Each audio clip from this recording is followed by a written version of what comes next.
Com a promessa de eliminar os problemas causados pela nicotina, os remédios radioativos foram uma verdadeira febre no início da primeira metade do século XX.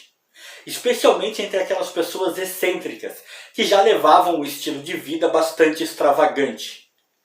Mas o que aconteceu com o rico socialite Eben Bayers acabou provando até onde o vício em uma medicação bizarra pode chegar na vida de uma pessoa. Ficou interessado? Ficou curioso?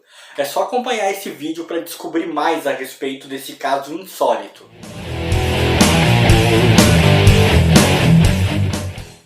Eben McBurney Byers foi uma personalidade notável e viveu uma vida muito movimentada.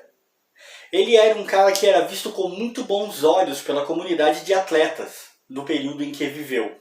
Principalmente após ele ganhar o Campeonato Amador Nacional de Golfe em 1906. O cara levava uma vida bem movimentada mesmo. Ele era conhecido por ter uma libido excessivamente alta, se é que vocês me entendem. E todo esse modo de vida exuberante que ele podia viver tinha como origem a herança que ele recebeu quando herdou a empresa Girard Iron Company, da qual se tornou presidente. E claro, de posse desse alto cargo e dos proventos vindos da fortuna de ser proprietário dessa empresa, o Eben não economizava absolutamente nada no seu estilo de vida.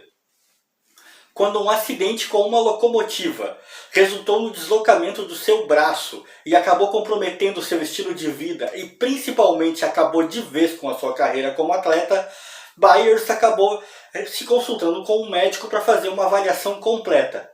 E eu acho que é seguro dizer que foi aí que de vez a ruína da sua vida começou. Porque foi quando ele conheceu um remédio chamado Raditor. Este remédio era produzido por um farmacêutico conhecido como William Bailey. Para vocês terem uma ideia do quanto esse Bailey realmente queria que o seu remédio ficasse conhecido e do quanto ele queria lucrar com este remédio, ele prometia pagamentos em dinheiro cada vez que alguma clínica, que algum médico receitasse o remédio dele para algum paciente. E esse remédio, para infelicidade do Byers, que ainda não sabia disso naquele momento, acabou sendo receitado para ele. Rapidamente, e muito rapidamente mesmo, Eben entrou em um estado de dependência absurdo desse remédio do Raditor. Tanto que ele comprou para todos os seus amigos, e ele recomendava a bebida prontamente, quase que em qualquer circunstância. Sei lá, o cara batia o dedinho do pé no cantinho do pé da mesa e ele recomendava Raditor. O cara realmente se tornou extremamente dependente do remédio. E totalmente obcecado pelo que ele considerava os efeitos benéficos desse remédio, ele chegou a consumir sozinho cerca de 1.400 frascos do remédio. E lembrem-se, caso não tenha ficado muito claro ainda, estamos falando de um remédio radioativo. O nome Raditor vem de rádio, um elemento que todos nós conhecemos, lembramos das nossas aulas na escola, né? É tremendamente nocivo, tremendamente radioativo. E o coitado do Byers não demorou muito a começar a sentir esses efeitos no próprio corpo.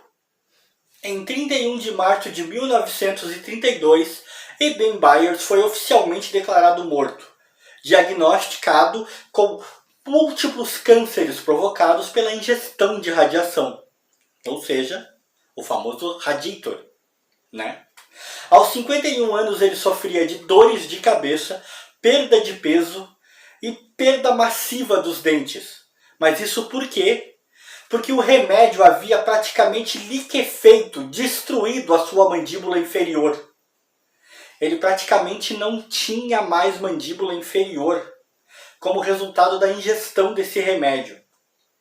O advogado dele, na época, acabou relatando depois que a ingestão do Raditor havia causado deterioração em níveis alarmantes em todo o restante do tecido ósseo do corpo dele, a ponto de abrir verdadeiros buracos no crânio do Eben. Para vocês terem uma ideia do tamanho do estrago que o remédio fazia. Remédio, né? Quando ele foi enterrado, o Eben Byers tinha apenas 6 dentes e praticamente já não tinha mais uma estrutura óssea inteira. Mas para quem aí está se perguntando se o farmacêutico ficou impune nessa jogada, se ele não foi punido por ter criado esse remédio que era na verdade um veneno, bom, eu tenho que informar vocês que absolutamente ninguém, principalmente naquela época, escapava impune dos efeitos do rádio. Até porque, para poder produzir o tal Raditor, ele tinha que manipular, ele tinha que lidar com o rádio. E em 1949, o inventor da bebida morreu de câncer na bexiga. E para vocês terem uma ideia do nível de exposição que ele teve a esse medicamento, a esse Raditor, que na verdade eu acho que era basicamente apenas rádio puro, era rádio líquido, 20 anos após a morte dele, o corpo dele ainda permanecia quente, devido ao excesso de contaminação com radiação. De certa maneira, embora triste e hedionda, há aí, por que não dizer, uma certa justiça. Era uma época em que as pessoas realmente não sabiam com o que estavam lidando. Talvez nem fosse correto dizer que havia uma verdadeira má intenção por trás de quem produziam esses remédios, porque não era só este cara, não era só o Raditor, o único remédio à base de rádio que existia na época. O que havia mesmo era uma grande ignorância sobre o fato. Inclusive aqui no canal eu tenho um vídeo chamado As Garotas do Rádio, em que eu conto também outro caso muito conhecido na época e muito triste de pessoas que lidaram com o rádio. Eu provavelmente vou deixar aí na descrição final do vídeo para que vocês possam assistir.